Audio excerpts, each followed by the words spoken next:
this will be my third year as the director, and I knew that I was going to come across typical hard teenage topics, them coming into new schools, freedom, the nuances of being free, relationship issues. But what I didn't know was that there were going to be times where we found that just the typical teenage hardships was just scratching the surface.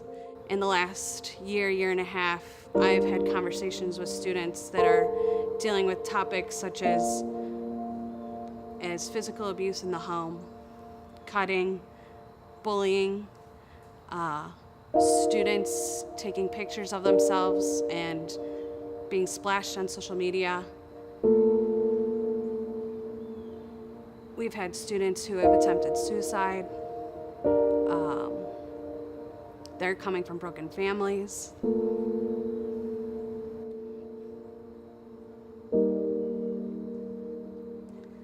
Things you don't typically see in an area like this, or you don't think would be happening in an area like this, but it does. And so we're really lucky that we're here to hear that and to build relationships that they trust to tell us those things. In that case, that we're kind of like their first responders. At that point, we're able to connect them with the resources that they need, with the expert care that they need, and it all started because of trust. It all started because we built that relationship from the very start, from the very first day they walked into Edge. And without that trust, without that relationship building, we don't have the capabilities to hear their whole story. So, yeah, being a teenager is pretty hard. And you don't find that out just by saying hi to them every day.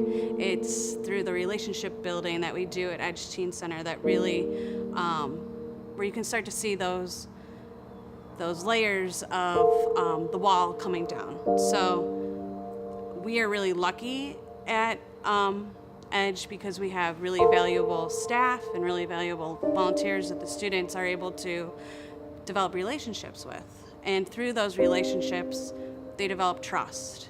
And teenagers don't develop trust right off the bat. They take a lot of time and stock in knowing that you are actually listening to them, checking in on them, following up with the conversations that you're having. And it's at that time, it's at that moment where they really trust you that you start to understand their whole story. The best part of my job is looking forward to seeing students every day come through the door. I'm really lucky I get to greet them every day. I get to say hi, check in real quick with how their day went. That is my favorite part of the day. That I am one of the first people they get to see after a long day of school, and just knowing right away how they're doing and being that person there that knows their name and knows that they had a test in geometry the day before, or they were playing a soccer game the night before. You know, those are the moments that I like to be able to follow up on and check in on their lives. We're really lucky at Edge that we have created such a home atmosphere, a place of acceptance, a place where students can spread their wings, because it allows them to feel comfortable, to be able to reach their full potential. We have students that might struggle in one area, like academics, or might be socially awkward, but might excel at going and volunteering at a nursing home and being able to have a great relationship with someone in a memory loss care unit. So, we get these moments where we see that they can build on their weakness with a new experience that we're bringing to the table for them. So we're lucky that we have such a variety of stuff for them to do, where they can try to find their strength and build upon it. Devin is a very unique kid, as I've always said. He is not a follower. He's not trying to be the cool kid. even though Devin gets along with others really well, he kind of secluded himself from the rest of society, and he had some difficulties with his communication and socialization skills. And having Devin come into the Edge Teen Center program, it allowed him to be in a social environment that really had him excel. He's just really blossomed more than anything. Some of the changes that I have seen in Devin is basically being more outspoken, wanting to participate a lot more. The other changes that I've seen in Devin is that he just seems to be more of a socialite. He wants to be involved with what's going on. This past summer, he actually had somebody for the first time in a while come out to his birthday party. He had just a wonderful time, and even the summer before we started up this year, he had an opportunity to go out to one of his friends' house. And that wasn't, I'd probably say for the past few years, was not a common thing for him. And so for Devin to be able to come into the Edge Teen Center program, it has allowed him for better communication. It has allowed him to really just gravitate towards being around and feeling comfortable being around other kids. The staff spend an incredible amount of time with him, and that's one of the things that I noticed, that when my son came back this year, he walked in the door and he raised his hands and he says, "Thank God," he says, "I'm home." So to have him feel like this is his second home is just amazing to me as a parent. It's an incredible feeling as a parent.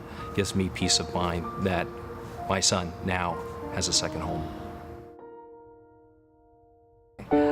When I first met Andrew, I thought that he was a brilliant kid. We had awesome conversations. He was really well-rounded, knew a lot about the world, had a lot broader views than the typical high school student did. One thing that we also found out about him was that he was struggling academically and had was conflicted with wanting to drop out of school or staying in school. And as a teen center, we obviously did not want that to happen. We thought with a mind so bright like Andrew's, he could go places with a high school diploma. So we really tried to find his niche. And once we found that it was animals, and knowing that we had a great community service program where the kids go to an animal shelter, we started pressing onto him about volunteering at PAWS.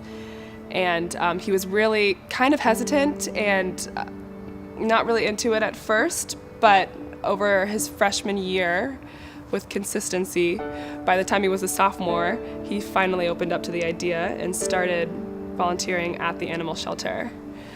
And it didn't take too long for him to be seen as a leader. He really stepped up, and the PAWS staff saw his dedication and potential, so they started giving him more leadership responsibilities.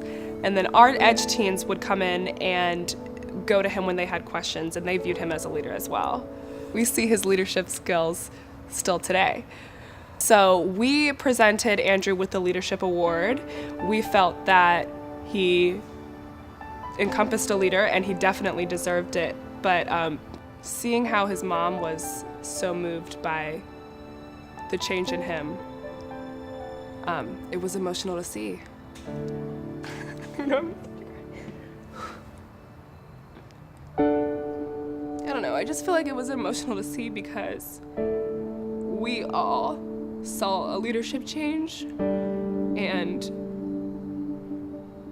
to me, I think it meant the most that his mom saw that. I don't know.